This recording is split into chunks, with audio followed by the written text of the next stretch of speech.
The smell of frying oil and cheap cologne clung to my uniform as I balanced 3 plates along my forearm. Friday night at Lorenzo's meant full sections, aching feet, and customers who believed their 20% tip entitled them to treat me like less than human.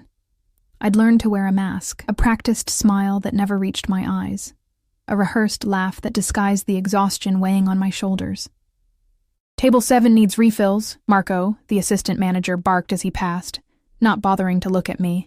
I nodded, though he couldn't see it, and delivered the pasta dishes to table 12 before grabbing the water pitcher. My fingers trembled slightly, betraying the 6 hours I'd already been on my feet. 3 more to go. Just 3 more hours and I could peel off this stained apron, count my meager tips, and crawl into bed alone. Again. That's when I heard them. 3 young men in expensive suits that couldn't hide their cheap characters, seated at table 7. They'd been difficult from the moment they walked in, demanding different tables twice, sending back drinks because they weren't strong enough, making comments just loud enough for me to hear, but too subtle to report. Finally, the one with gelled back hair said as I approached. His eyes traveled up my body like he was appraising merchandise. "We were about to die of thirst over here." I forced my lips into that practiced smile. "I'm sorry for the wait. Would anyone like anything besides water?" "Depends," said another with a patchy beard and a signet ring that caught the dim restaurant lighting. "What else are you offering?" His friend snickered. I pretended not to understand, though heat crawled up my neck. "Our cocktail special tonight is the blood orange martini, or I can bring you a wine list." "Blood orange," the third one said, pulling out his phone. He had cold eyes, the kind that never warmed even when he smiled. "That matches your face right now." More laughter. I poured their water with unsteady hands, acutely aware of the phone now aimed in my direction. "Are you recording?" I asked, my voice smaller than I intended. "Just taking some pics of the menu." Cold Eyes lied easily, but I could see my reflection in his phone screen, the camera focused on my face. "That's not against the law, is it?" I wanted to say something, to tell them to stop. But Marco was watching from the bar, and I needed this job more than I needed dignity tonight. The rent was due next week, and I was already $200 short. "I'll give you a few more minutes to decide," I managed, retreating to the kitchen where I pressed my back against the cool tile wall and tried to steady my breathing. I hadn't told anyone at Lorenzo's about Alessio. Not because I was ashamed. How could I be ashamed of the man who had saved me in every way a person could be saved?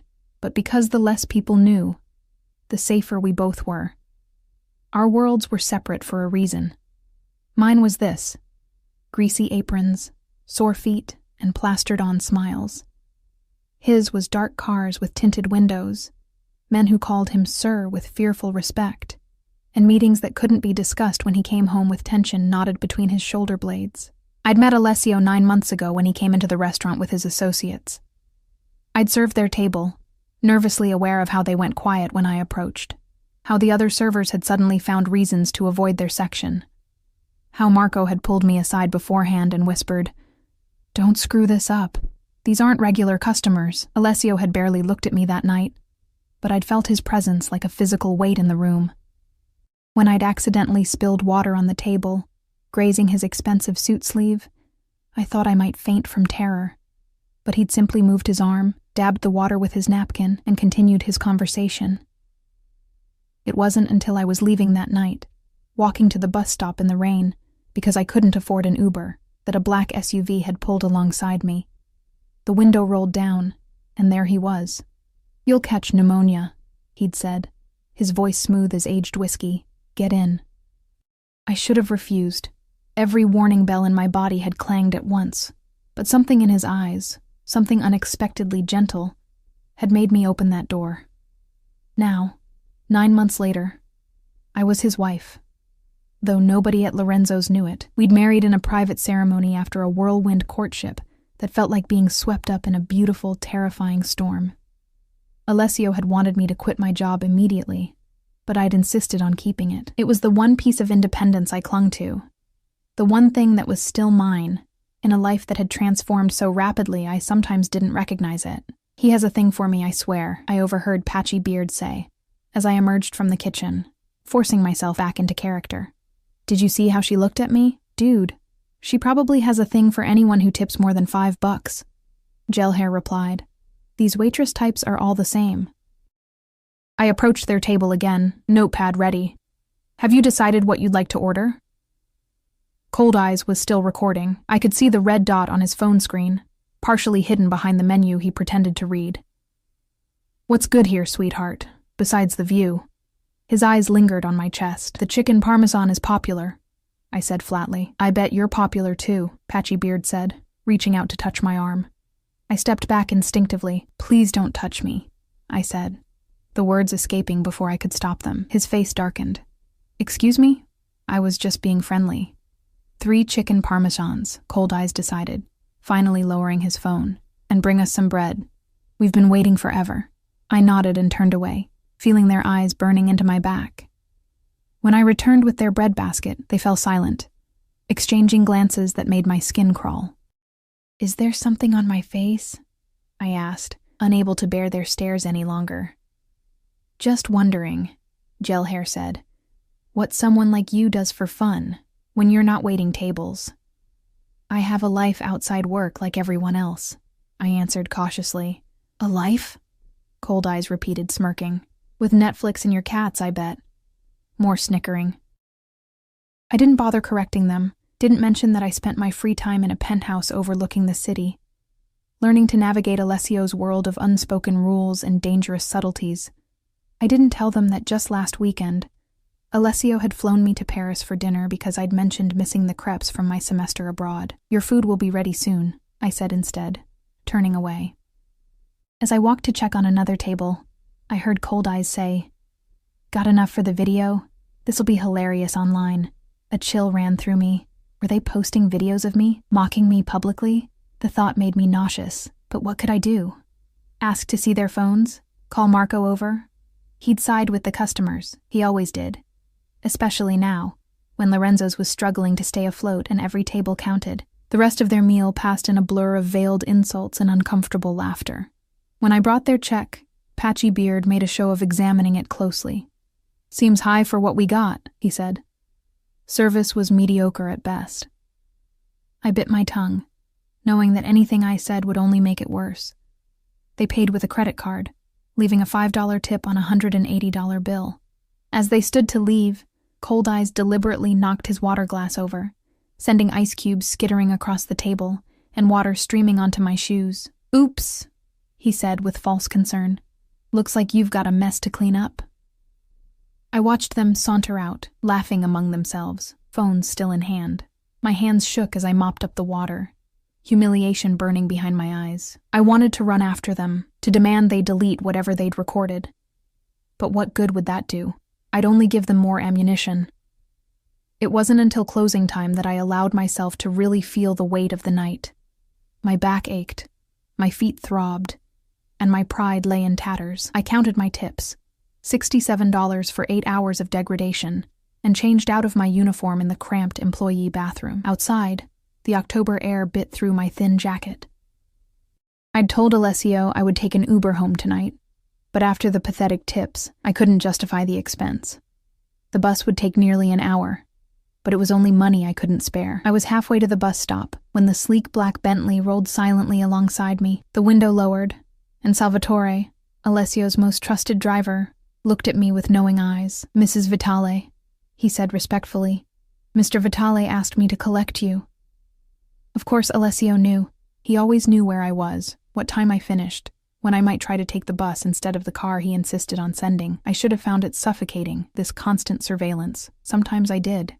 But tonight, seeing Salvatore's familiar face after the humiliation of those 3 men, I felt only relief. I slid into the back seat, the warm leather embracing me like an old friend.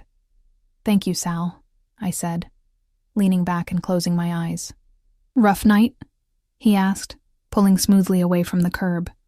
Just tired, I replied, not wanting to burden him with the details. The city lights blurred outside the window as we drove toward the high-rise where Alessio and I lived. I thought about the 3 men, wondering what their lives were like. Did they go home to partners who loved them? Did they feel bigger by making others feel small? I would probably never see them again, yet they'd left fingerprints on my sense of self that would take days to wipe clean. When we arrived at the building, the doorman nodded deferentially as I passed. In the elevator, I caught my reflection in the mirrored walls, cheeks flushed from the cold, hair escaping its ponytail, eyes hollow with exhaustion. No one looking at me now would connect this woman with the poised, elegant wife who appeared on Alessio's arm at private functions. The duality of my existence sometimes felt like living two separate lives. The penthouse was dark when I entered, just the ambient city light filtering through the floor-to-ceiling windows. I slipped off my shoes, padding across the marble foyer toward the kitchen for a glass of water. That's when I felt it, the electric presence that always announced Alessio before I saw him. He sat in his leather chair by the window, the city sprawled out below like a carpet of stars. In the dim light, his profile was sharp as a blade, his shoulders broad under his white shirt. He hadn't turned when I entered, but I knew he was acutely aware of my presence. "You're late," he said quietly, still looking out at the night. "The closing took longer than expected," I explained, moving toward him slowly. "I'm sorry I didn't text." Now he turned, his dark eyes finding mine across the room. Something in his expression made my heart stutter. There was anger there, carefully controlled but not directed at me. Something had happened, something beyond my delayed return. "Come here, Teresa," he said, his accent thickening as it always did when he was emotional. I went to him, drawn by the gravity he exerted. When I reached his chair, he pulled me onto his lap, one hand cradling my face with surprising gentleness. "Tell me about your night," he said, his thumb tracing my cheekbone. "It was just a normal shift," I said carefully. "Nothing special." His eyes, nearly black in the low light, studied mine. "No difficult customers? No one who made you uncomfortable?" My pulse quickened. How could he know? "There are always difficult customers in restaurants, Alessio. It's part of the job." His jaw tightened almost imperceptibly. "3 young men. Table 7. They left you $5 on nearly 200. Cold dread pooled in my stomach. "How did you—" "That's not important." His hand slid to the nape of my neck, fingers threading through my hair. "What's important is what they did. What they said to you. I want to hear it from you, Teresa. All of it." I swallowed hard, trying to process what was happening. Alessio never discussed my work at Lorenzo's in detail. He knew I cherished that small independence, and though I sensed his disapproval, he had respected my wishes, until now. "They were just rude customers," I said, attempting to downplay the situation. "It happens all the time."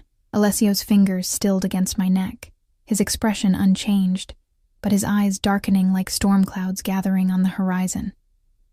"Don't lie to me, Teresa. Not about this." The quiet command in his voice made me shiver. I'd seen glimpses of this Alessio before, the one other men feared, the one who controlled an empire from the shadows, but never directed at me. "They recorded me," I admitted finally. The words like ash in my mouth made comments. "Nothing I can't handle." "Show me your phone." It wasn't a request. I hesitated, then reached for my purse on the side table. He took my phone gently but firmly, unlocked it with the code he'd memorized despite never asking for it, and began scrolling. I watched his face, trying to understand what he was looking for. "What are you doing?" I asked. "Checking something." His thumbs moved deftly across the screen. A video was posted tonight, tagged with Lorenzo's location. My breath caught. A video of me? He found what he was searching for, his expression hardening into something I barely recognized. Without a word, he turned the phone so I could see the screen. It was me, filmed from Table 7's vantage point. I was serving their water, my face flushed with embarrassment as they made comments just quiet enough that the microphone didn't catch them clearly. The caption read, "When the waitress thinks she's too good for a compliment, someone needs to be knocked down a peg." The comments underneath were worse. "Stuck-up bitch probably expects $50 tips for that attitude. 5'10" at best, acting like she's a model. I know where this place is. Maybe I should visit and see if she'll serve me better." Nausea rose in my throat as I saw the view count. 12,543 and climbing. It had only been posted 3 hours ago. "Alessio," I whispered, unable to formulate what I was feeling into words. He took the phone back, his movements controlled in a way that signaled danger more clearly than any outburst. Who are they? I don't know. Just customers. Names? They paid with a credit card. Marco would know, or... I stopped, realizing what I was saying. Alessio, please. It's just a stupid video. People will forget about it by tomorrow. His eyes met mine, and I saw something there that made my heart race. Not with fear for myself, but fear for what he might do. No one speaks to my wife like that.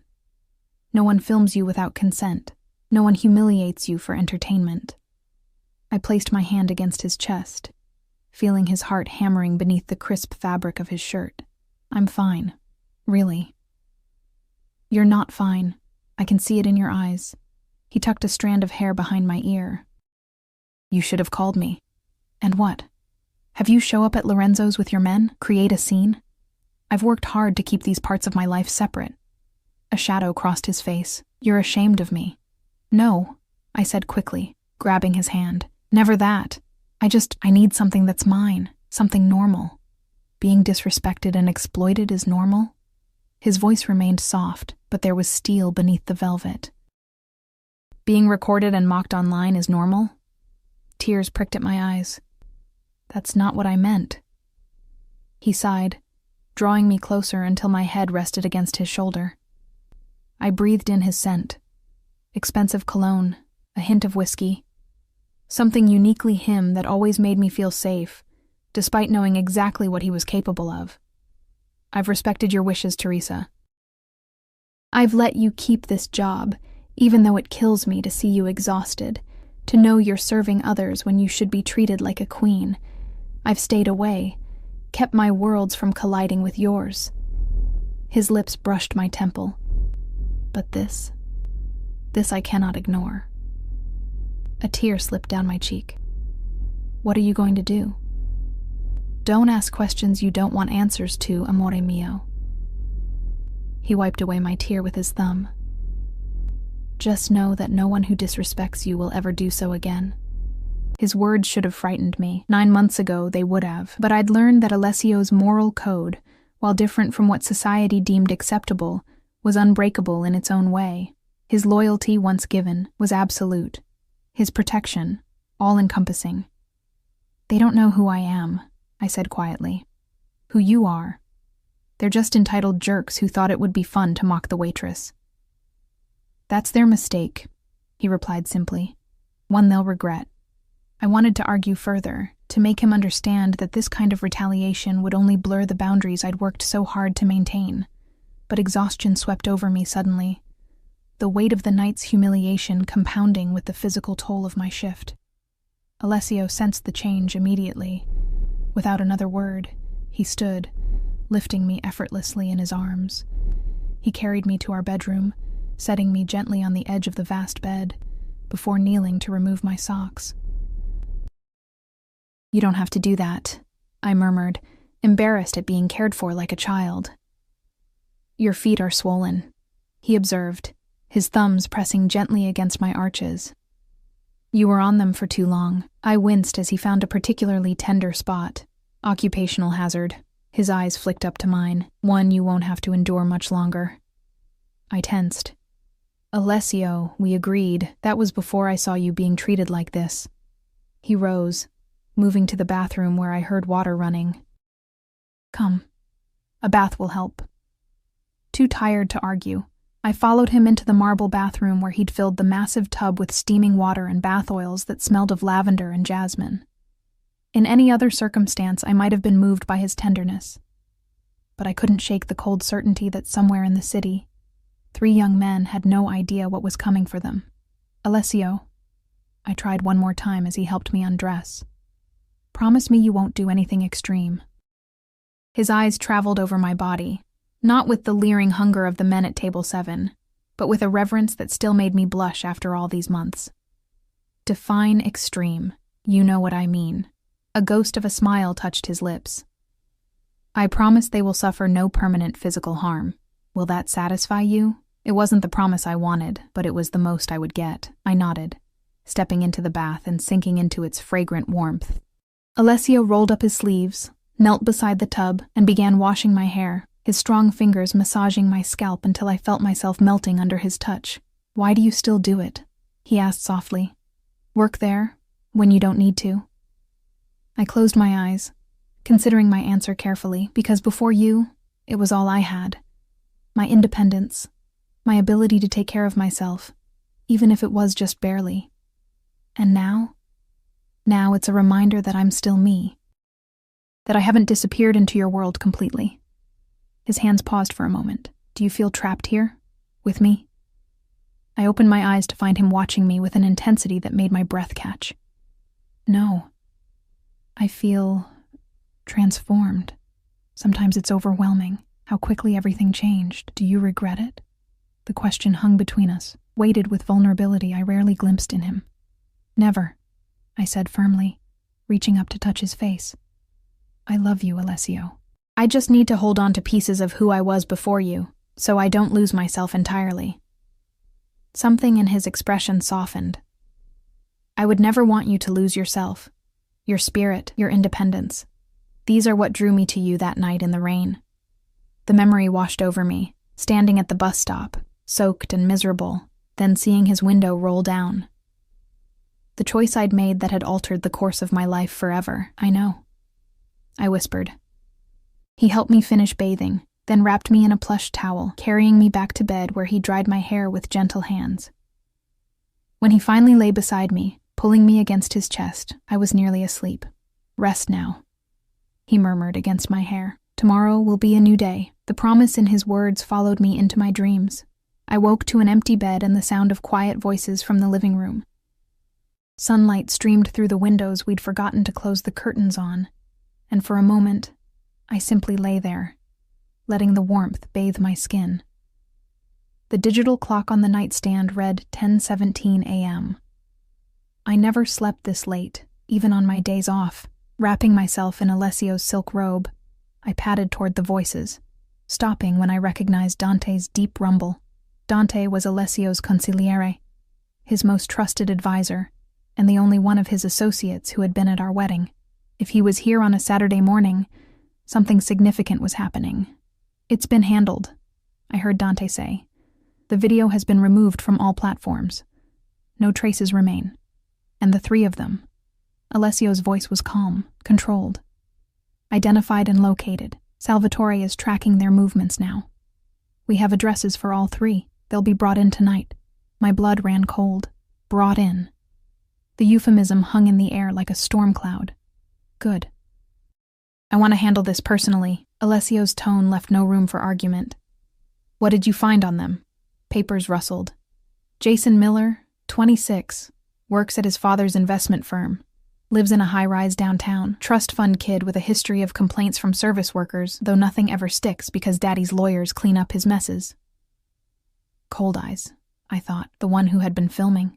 Tyler Reynolds, 25, aspiring real estate broker. 3 DUIs in the past 2 years, charges reduced each time. Currently on probation, though he doesn't seem to take it seriously. Gel hair. And Michael Donnelly, 27. Works with Miller at the investment firm. 2 restraining orders from ex-girlfriends. Seems to have anger management issues. Patchy beard. The one who had touched my arm. "Their fathers?"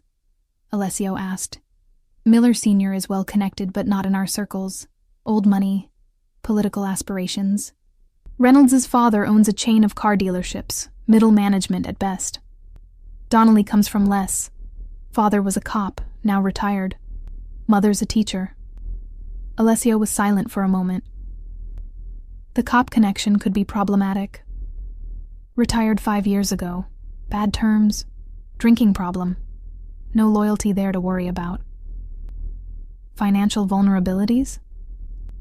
Miller has everything handed to him. Reynolds is in debt. Gambling mostly. Donnelly lives beyond his means, trying to keep up with his wealthier friends. I'd heard enough. I stepped into the living room, and both men turned immediately. Dante straightened from where he'd been leaning over a laptop, nodding respectfully. "Mrs. Vitale." "Teresa," Alessio said, his expression softening as he took me in. "You should be resting." I've rested enough. I tightened the robe around me, aware of my exposed legs and still damp hair. What are you planning, Alessio? Dante glanced between us, then gathered his papers. I'll wait downstairs. When the door closed behind him, Alessio approached me slowly, as if I were a wild animal he didn't want to startle. You heard. It wasn't a question. Yes. Then you know I'm taking care of it. The video is gone. Those men will never bother you again. Brought in, I quoted. What does that mean exactly? His jaw tightened. It means they will learn a lesson about respect. By terrifying them? Hurting them? Would you prefer I do nothing? A dangerous edge crept into his voice. Let them continue posting videos? Let other men see it and think they can treat you the same way? I crossed my arms over my chest, torn between the part of me that was horrified at what Alessio might do, and the smaller, darker part that wanted those men to pay for their cruelty. There has to be a middle ground, I said finally. Something that doesn't involve... I trailed off, unable to articulate what I feared. Alessio's expression remained impassive, but I'd learned to read the subtle tells that betrayed his emotions. The slight tightening around his eyes, the almost imperceptible flex of his jaw. What would you have me do, Teresa? He asked, his voice deceptively soft. Call the police? File a harassment complaint that will go nowhere? These men believe they can treat others as playthings for their amusement without consequences. I don't know, I admitted. But this, bringing them in, whatever that means, it feels extreme. He moved closer, his fingers grazing my cheek with a gentleness that contradicted the steel in his eyes. You didn't see what I saw in that video. The comments beneath it, the way they looked at you. I lived it, Alessio. I was there. Then you know they deserve whatever comes to them. I pulled away from his touch, frustration building inside me. This is exactly why I wanted to keep my job separate from your world. The moment they intersect, everything becomes this. I gestured between us. Suddenly I'm not just Teresa who waits tables. I'm Mrs. Vitale, and anyone who crosses me faces your wrath. Something flashed in his eyes, hurt, perhaps, or anger. You are Mrs. Vitale, my wife. The most precious person in my life. Did you think that was just a title? That I would stand by while you're humiliated? Of course not. But there's a difference between protecting me and whatever you're planning with Dante. Alessio ran a hand through his dark hair, a rare display of agitation. Those men chose to target someone they thought was powerless. They believed there would be no repercussions for their actions. They were wrong. I knew that look in his eyes, the quiet determination that brooked no argument. 9 months wasn't long enough to know all of Alessio's secrets, to understand fully what his business entailed. But it was long enough to know that once his mind was set, nothing would change it. Will you at least tell me what you're going to do? I asked, my voice small. He studied me for a long moment. Would knowing the details make you feel better? Or worse? The question hung between us, and I realized he was right. I didn't want to know. Not really. Like so many aspects of Alessio's life, I preferred the comfort of partial ignorance. Just promise me no one dies because of a stupid video, I said finally. A ghost of a smile touched his lips. I already promised no permanent physical harm. I am a man of my word, Teresa. The way he specified physical harm didn't escape my notice, but I let it go. There was a boundary in our relationship, a line I rarely crossed when it came to his business dealings. It was part of our unspoken agreement. He kept that world away from me, and I didn't ask questions I didn't want answers to. I need to go into work today, I said, changing the subject. My shift starts at noon. Alessio's expression hardened. No, excuse me? You're not going back to Lorenzo's. Not today. Not ever. I stared at him, disbelief turning quickly to anger. You can't just decide that for me. I can, and I have. His tone was final. Those men know where you work. The video may be gone, but who knows how many people saw it before it was taken down. I won't risk your safety. My safety? I laughed without humor. They're obnoxious jerks, Alessio, not murderers. You'd be surprised how quickly one becomes the other. He took my hands in his his touch surprisingly gentle considering the tension radiating from him. "Teresa, please, for once, let me protect you without fighting me on it. By forcing me to quit my job, the one thing I've asked to keep for myself?" His eyes searched mine. "Is it worth this? Being mocked, filmed, degraded? Working until your feet swell and your back aches? For what? Tips that don't even cover your bus fare home?" "It's not about the money," I said, pulling my hands away. "It's about having something that's just mine, something normal." "Normal?" He practically spat the word. "You think those men treated you normally? You think Marco, who works you to exhaustion and sides with abusive customers, is giving you a normal experience?" I flinched at the truth in his words. "It's not always like that, isn't it?" Alessio's voice softened. "How many times have you come home with stories of customers who made inappropriate comments? How many times have you worked double shifts because Marco knows you won't say no? This job isn't your independence, Teresa. It's your cage." His words struck a nerve I hadn't realized was exposed. How many nights had I dragged myself home, feet throbbing, back aching, dignity in tatters? How many times had I swallowed my pride when customers treated me as less than human? But still, the thought of giving it up, of surrendering this last tie to the woman I was before Alessio, filled me with an inexplicable panic. "I need to shower," I said abruptly, turning away from him. "I'll be late." I felt his eyes on me as I retreated to the bathroom, closing the door between us with a quiet finality. Under the hot spray of water, I let the tears come, tears of frustration, confusion, and a strange grief for a life I was outgrowing but couldn't seem to let go of. By the time I emerged, dressed in my wrinkled uniform from the night before, Alessio was gone. A note on the kitchen counter simply read, "Car waiting downstairs. We'll talk tonight. A." I crumpled the note, equal parts relieved and disappointed that he hadn't stayed to continue our argument. Outside, as promised, the Bentley idled at the curb, Salvatore standing at attention beside it. "Mrs. Vitale," he greeted me, opening the door. "Just Teresa at work, remember?" I reminded him as I slid into the leather interior. Salvatore's expression remained impassive as he closed the door. A moment later, he was behind the wheel, pulling smoothly into traffic. "Lorenzo's?" he asked, his eyes finding mine in the rearview mirror. I hesitated, thinking of Alessio's words, the cage I couldn't seem to recognize. "Yes," I said finally. "Please." The drive was silent, tension thick in the air. I knew Salvatore reported everything to Alessio, where he took me, what time he dropped me off, whether I looked upset or tired. It was part of the invisible network of surveillance that surrounded me, one I pretended not to notice most days. As we approached Lorenzo's, I felt a strange tightening in my chest. The restaurant looked different somehow, smaller and shabbier than I remembered. Or perhaps I was the one who had changed, seeing it now through Alessio's eyes. "I'll wait," Salvatore said as he pulled to the curb. "That's not necessary. My shift ends at 8. His expression didn't change. Mr. Vitale's instructions were clear. "I'll be here." I knew better than to argue. With a sigh, I gathered my purse and stepped out of the car, feeling Salvatore's eyes on me until I pushed through Lorenzo's doors. The familiar smell of garlic and tomato sauce greeted me, along with Marco's perpetual scowl. "You're late," he barked, though a glance at the clock showed I was actually 5 minutes early. "Sorry," I said automatically, heading to the employee room to stow my purse.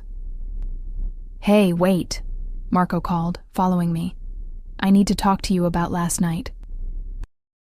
I tensed, turning slowly to face him. "What about last night?" Marco shifted uncomfortably, his usual bravado diminished. "Those guys at table 7, they didn't bother you too much, did they?" The question was so unexpected that I simply stared at him. "Since when do you care if customers bother me?" He ran a hand over his balding head. "Look, I heard they posted something online. A video." So he knew. "Yes, they did. It's gone now," he said quickly. "I checked this morning after I got a call." My pulse quickened. A call? From who? Marco avoided my eyes. "Doesn't matter. Just some guy saying the video had been taken down and that those three wouldn't be coming back to Lorenzo's. Ever. He paused, studying me with newfound wariness. Teresa, is there something you want to tell me? I kept my expression neutral. Like what? Like who you really are. Who your husband is. Ice shot through my veins. I don't know what you're talking about. Marco gave a humorless laugh. Come on, I'm not stupid. The way you showed up 9 months ago looking for any job. No experience, but desperate to work. The black car that picks you up sometimes. The way you never talk about your life outside of here. He leaned closer, lowering his voice. The call I got this morning wasn't just about a video. It was a warning. About how I've been treating the wife of Alessio Vitale. Hearing Alessio's name in this context, in Lorenzo's dingy break room, from Marco's mouth, felt like worlds colliding. I don't... Save it, Marco interrupted, raising his hands in surrender. I don't want to know details. I just want to know why. Why work here, dealing with assholes like those guys last night, when you're married to... He trailed off, clearly afraid to even speak Alessio's name again. I sank onto the bench, suddenly exhausted. Because it's normal, I said simply. Or it was supposed to be. Marco stared at me like I'd grown a second head. Normal?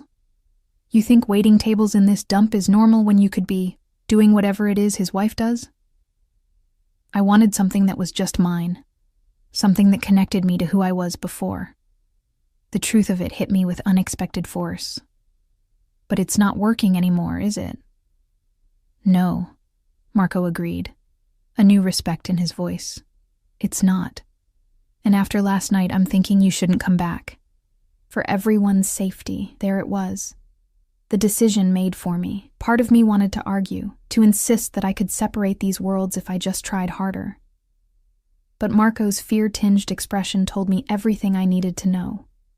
The barrier between my two lives had already crumbled. I'll finish my shift today, I said quietly. Marco shook his head. No need. I'll pay you for the day, but... He glanced nervously toward the front of the restaurant. There's a guy in a suit who's been sitting at the bar since we opened, hasn't ordered anything but water, keeps watching the door. One of Alessio's men, no doubt. Watching, protecting, reminding Marco exactly who I belong to. I understand, I said, rising to my feet. I removed my apron and name tag, placing them on the bench with a finality that ached in my chest. I'll go. Marco nodded, relief evident in his posture. For what it's worth, I'm sorry. About those guys last night. If I'd known who you were, you would have treated me differently. I finished for him. That's exactly why I never told you.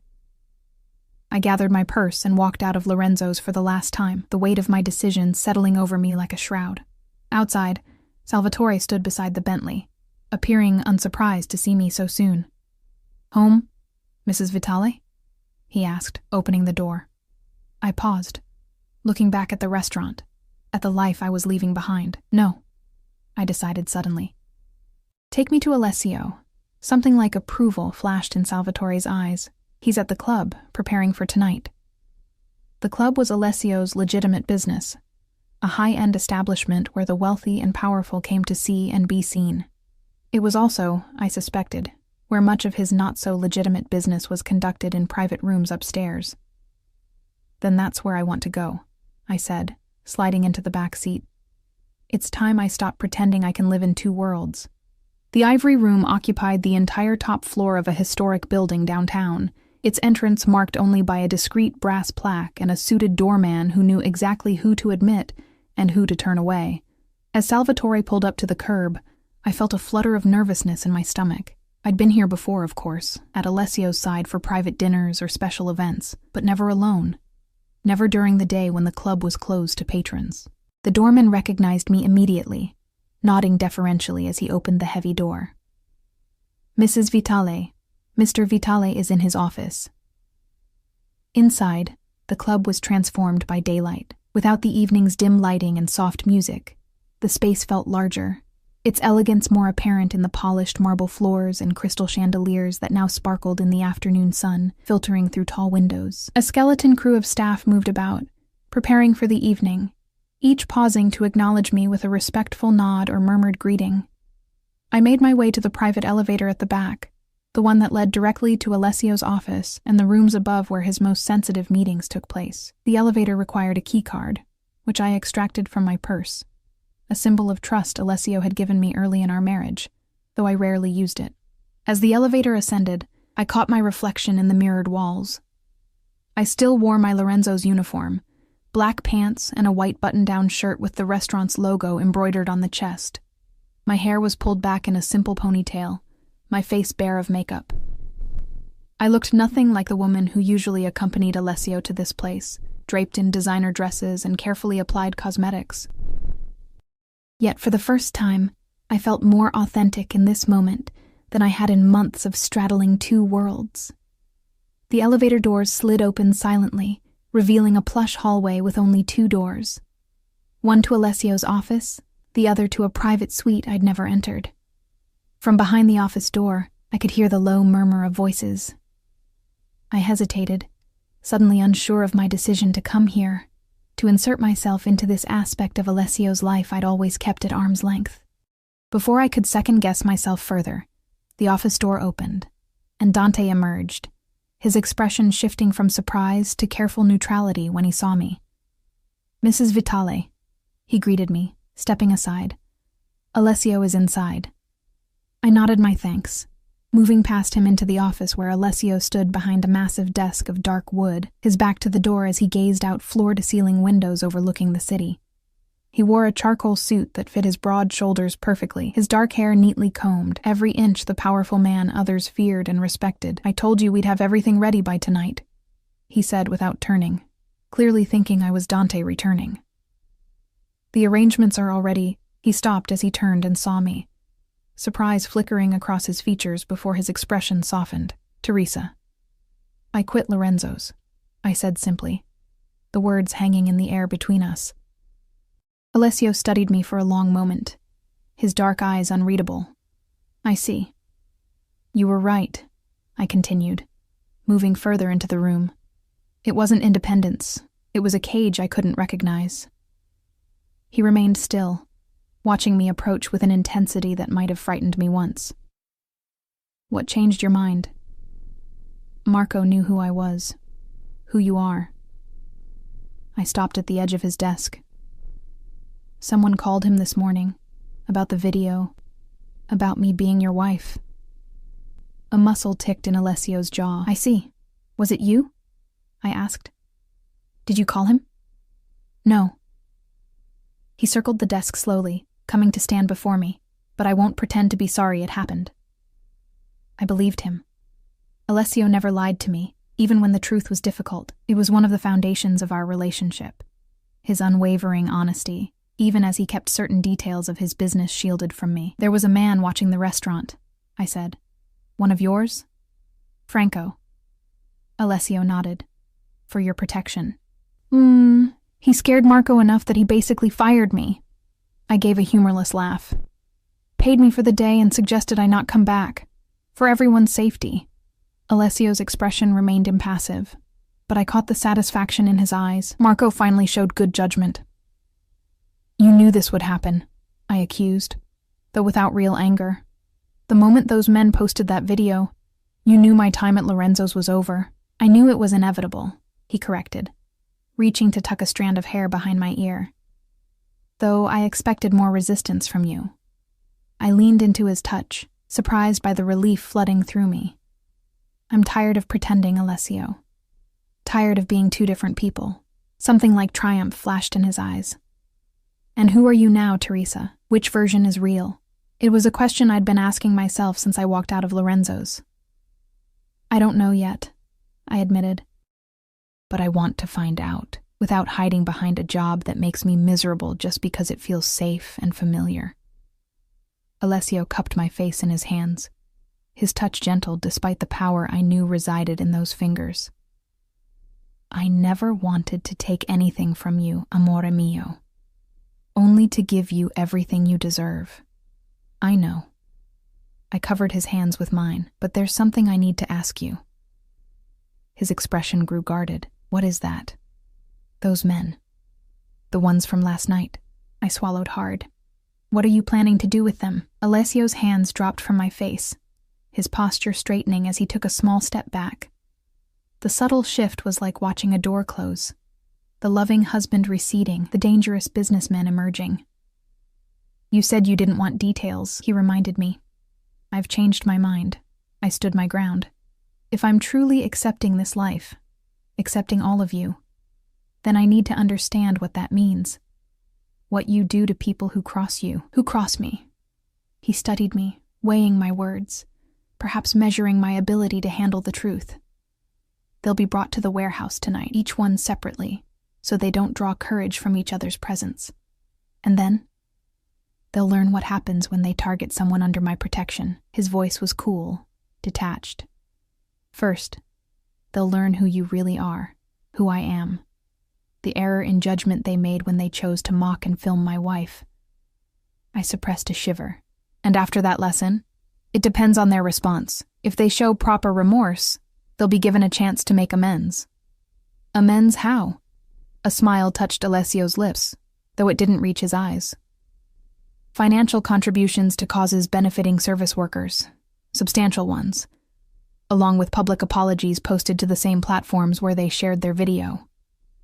It wasn't what I'd expected, and if they refuse, then the lesson becomes more visceral. His expression hardened, but still within the parameters I promised you. No permanent physical harm. I tried to imagine it.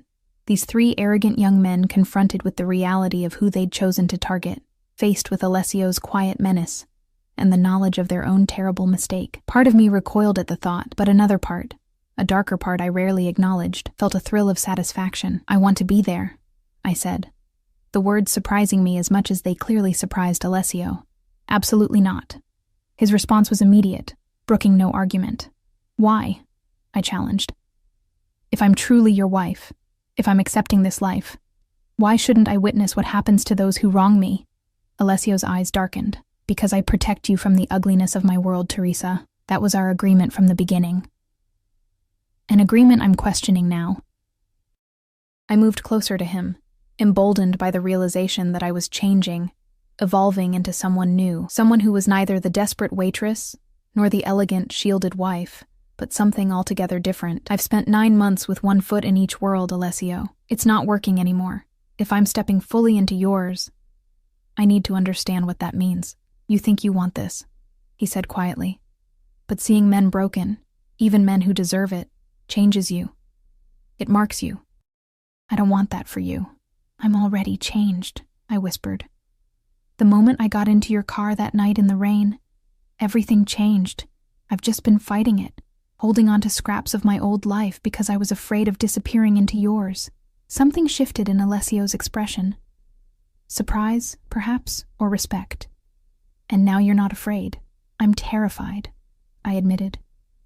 "But I'm more afraid of living halfway between worlds, belonging to neither."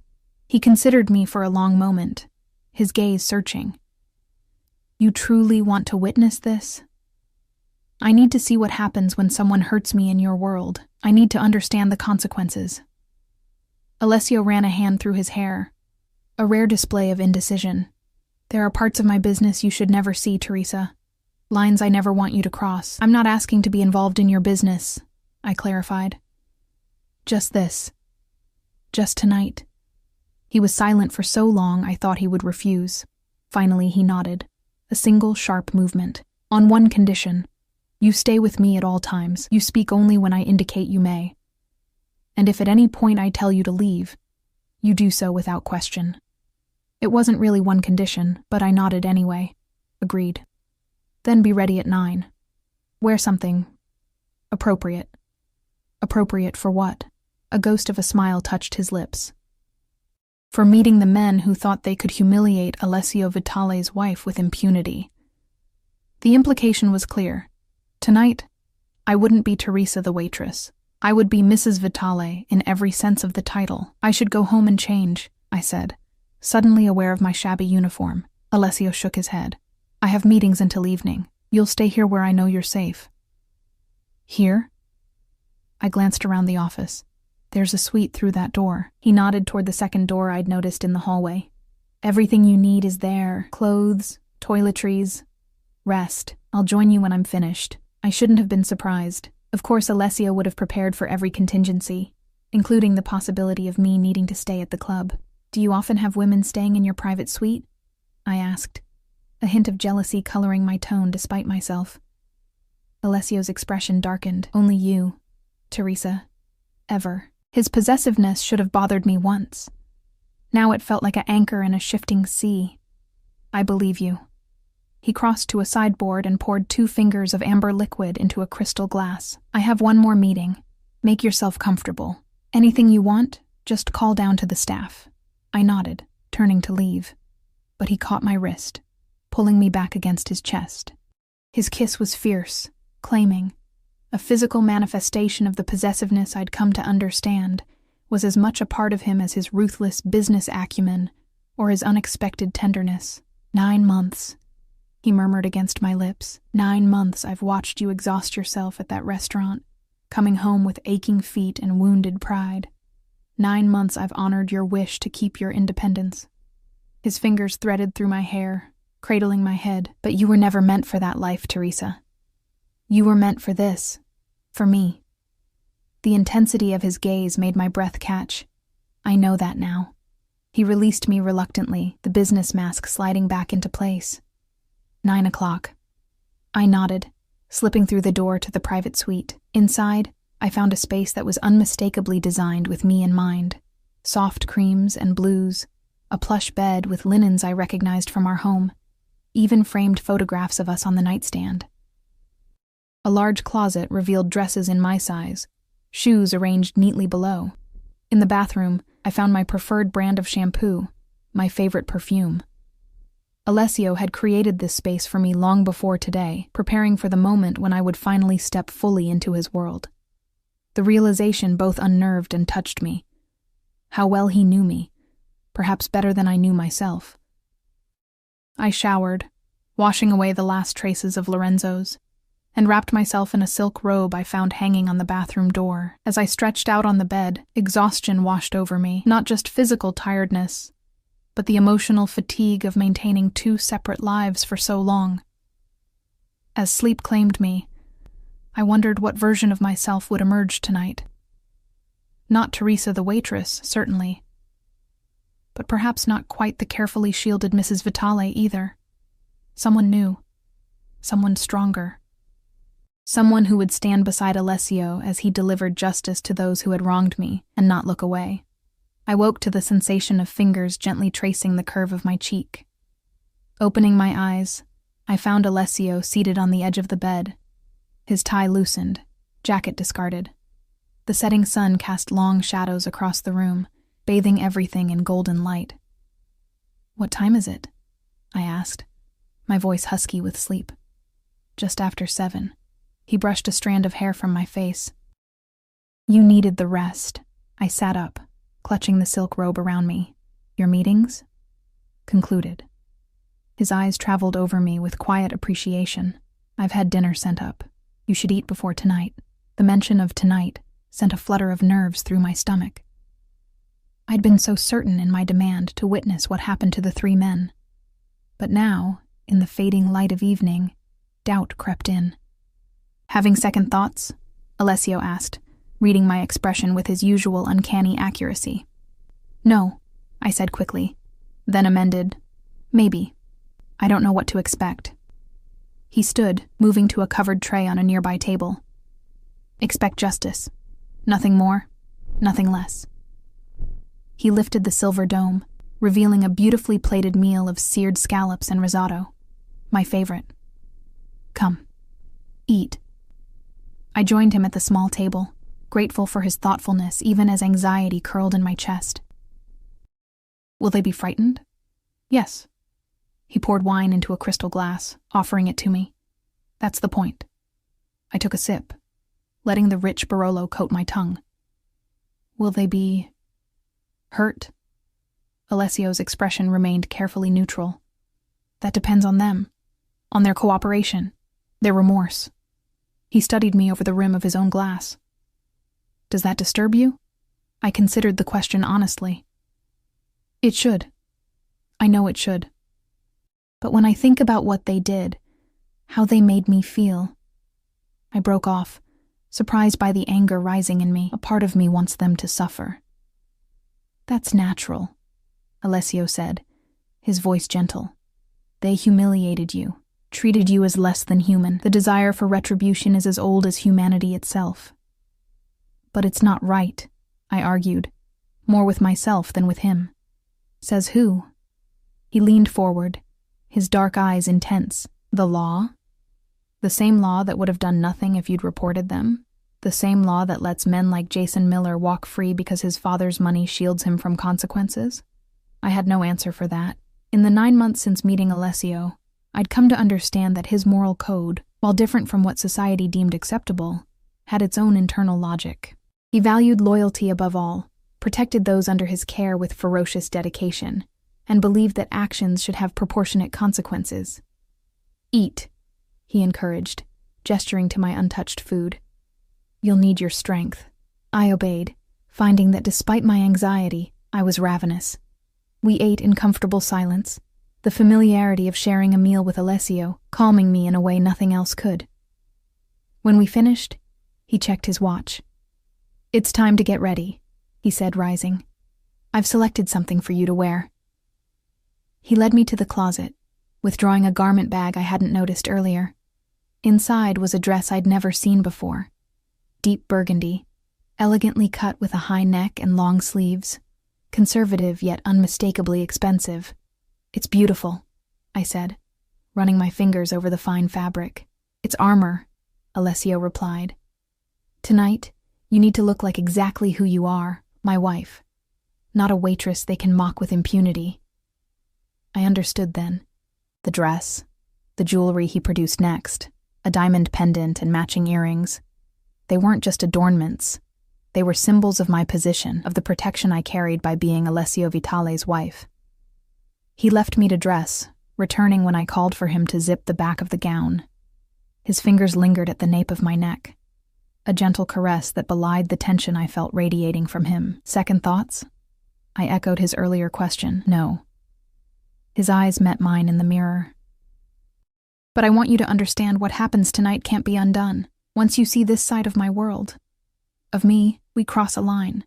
I turned to face him, taking in his immaculate appearance. He'd changed into a fresh suit, black as midnight, with a tie that matched my dress perfectly. His hair was combed back, emphasizing the sharp angles of his face. He looked dangerous, powerful, every inch the man others feared. I'm ready, I said, surprising myself with the steadiness of my voice. His eyes searched mine for a moment before he nodded, apparently satisfied with what he found. Then let's go. We took his private elevator down to the parking garage where Salvatore waited with the Bentley. The drive was silent, tension building with each passing minute as we left the gleaming downtown buildings behind, heading toward the industrial district by the river. The warehouse appeared ordinary from the outside, a nondescript building with no signs or markings, just one of many in the row of similar structures. The only indication of its significance was the 2 black SUVs parked near the entrance, and the men standing guard, who straightened as our car approached. Salvatore opened my door, his expression revealing nothing as he helped me out. Alessio placed his hand at the small of my back, a reassuring pressure as we walked toward the entrance. Inside, the warehouse was surprisingly clean. The concrete floor polished, the lighting stark but even. A large open space contained nothing but 3 chairs positioned several yards apart, each occupied by a man whose hands appeared to be bound behind his back. Dante stood to one side, along with 4 other men I recognized from Alessio's security detail. The 3 young men from Lorenzo's looked dramatically different from the cocky customers who had mocked me. Their expensive suits were rumpled, their faces pale with fear. Cold Eyes, Jason, sat rigidly in his chair, jaw clenched in defiance. Gel hair, Tyler, couldn't stop nervously shifting, his eyes darting around the room. Patchy beard, Michael, had his head bowed, shoulders slumped in defeat. They didn't notice our entrance at first, giving me a moment to steady myself. Alessio's hand tightened slightly at my waist. Remember our agreement, he murmured, his breath warm against my ear. Stay beside me. Speak only when I indicate, and if I tell you to leave, I go without question, I finished. I understand. He nodded once, then straightened to his full height, his presence seeming to fill the cavernous space. "Gentlemen," he said, his voice carrying easily across the room. All three heads snapped up, fear evident in their expressions as they registered Alessio's presence. Then, almost in unison, their eyes shifted to me, confusion replacing fear for a brief moment before horrified recognition dawned. "The waitress," Jason whispered, the blood draining from his face. Alessio guided me forward, his pace unhurried as we approached the center of the room. "Not just a waitress," he corrected, his tone conversational, yet somehow more terrifying for its calm. "My wife, Mrs. Teresa Vitale." The name hung in the air, and I watched as its significance registered with each of them. Tyler's nervous fidgeting stopped abruptly, his body going completely still. Michael raised his head, eyes wide with dawning terror. Jason's defiance cracked, fear seeping through. "You didn't know," Alessio continued, circling behind them slowly while keeping me at his side. "You thought she was just a server you could mock, film, humiliate online for your amusement. No consequences, no repercussions." He stopped behind Jason's chair, placing his hands on the young man's shoulders. "A grave miscalculation." "We didn't," Jason began, his voice cracking. "Silence," Alessio said softly, but with such authority that Jason's mouth snapped shut immediately. "You speak when spoken to." The warehouse fell so quiet I could hear the shallow, panicked breathing of all three men. Alessio moved to stand before them, drawing me gently to his side. "My wife believes in second chances," he said, his eyes moving between the three terrified faces. "She has asked me to show mercy, to let you make amends for your disrespect." Hope flickered in their expressions, quickly tempered by wariness. "But first," Alessio continued, "I want you to understand exactly what you did, what you participated in." He turned to me, his expression softening marginally. "Teresa, would you like to tell them?" All eyes turned to me, and for a moment I froze. Then I thought of the humiliation I'd felt, the helplessness as they recorded me, the violation of seeing myself mocked online. "You treated me like I wasn't human," I said, my voice stronger than I expected. "Like I was an object for your entertainment. You filmed me without consent. You posted it online where thousands of people could see me being humiliated."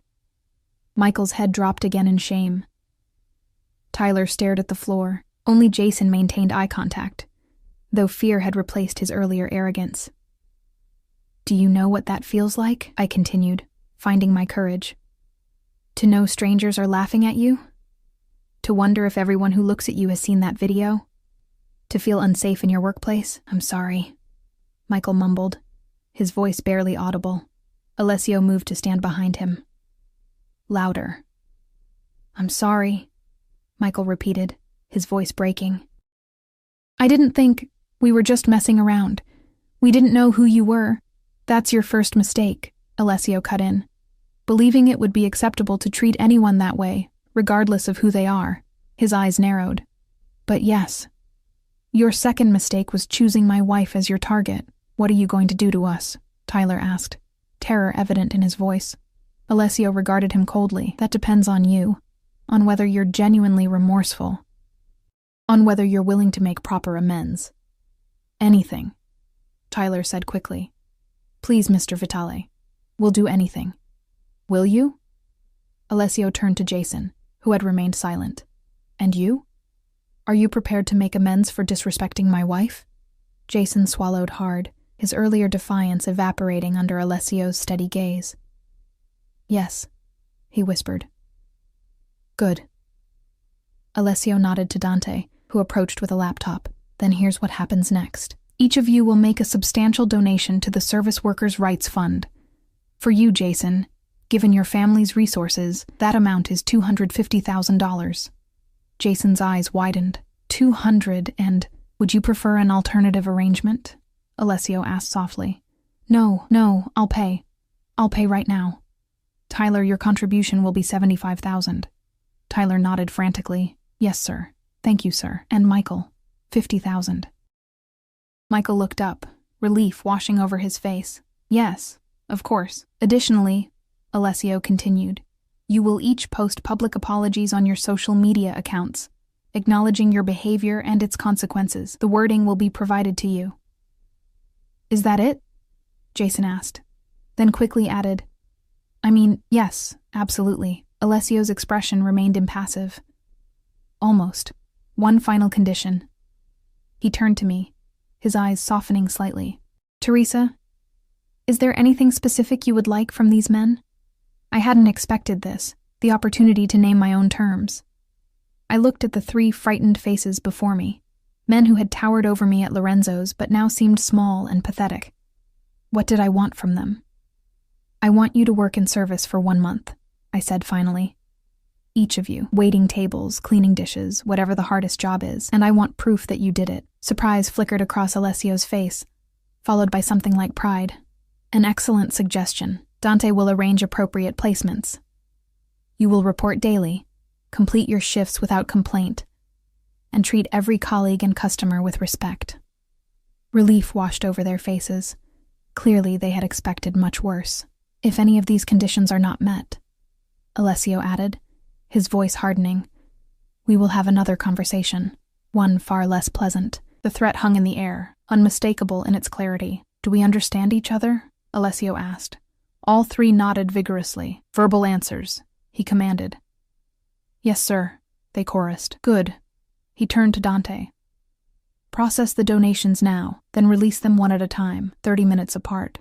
Different drivers, different routes." "Yes, boss," Dante replied, moving toward Jason first with the laptop. Alessio placed his hand on the small of my back again, guiding me toward the exit. "We're finished here." As we walked away, I glanced back at the 3 men who had tormented me just 24 hours earlier. They looked broken, humbled, utterly transformed by fear and the reality of consequences. I should have felt satisfaction, perhaps even vindication. Instead, I felt something more complex, a mixture of relief, closure, and a strange kind of power I'd never experienced before. Outside, the night air was cool against my flushed cheeks. Alessio studied me as Salvatore held the car door. "Regrets?" he asked quietly. I considered the question, searching my feelings honestly. "No," I said finally, "but I don't think I need to see anything like that again." A smile touched his lips. One glimpse behind the curtain was enough? More than enough. I reached for his hand, lacing my fingers through his. "Thank you for letting me choose their punishment. The service work." "It was inspired," he said, helping me into the car. "Fitting." Just. As Salvatore drove us back toward the city, I leaned against Alessio's shoulder, feeling the tension of the past 24 hours slowly dissipate. The humiliation of Lorenzo's, the argument this morning, the confrontation at the warehouse. It all seemed to recede, leaving only the certainty that I had finally stopped living between worlds. "What now?" I asked as we watched the city lights approach. Alessio's arm tightened around me. "Whatever you want, Teresa. You don't have to work at Lorenzo's, but that doesn't mean you can't find something that's yours. Something worthy of your talents." I considered this, the freedom of possibilities stretching before me. I've always wanted to finish my degree. Maybe open a small bookshop someday. "Then that's what you'll do," he said simply, as if making it so required nothing more than his word. Perhaps, in his world, it didn't. As we pulled up to our building, the doorman rushing to open my door, I realized that the woman who had left this morning, trapped between worlds, clinging desperately to a false independence, was gone. In her place was someone new, someone who understood that true freedom wasn't found in waiting tables or taking buses in the rain. It was found in accepting who I was, who I loved, and the life we would build together, one that didn't require me to be less than I could be. Alessio helped me from the car, his hand warm and steady in mine as we walked into the lobby. Tomorrow would bring new challenges, new adjustments to this life I was fully embracing. But tonight, as the elevator carried us toward our penthouse, I felt only certainty. I was Teresa Vitale, not a waitress playing at Independence, not a wife hiding from her husband's world, just me, finally whole, finally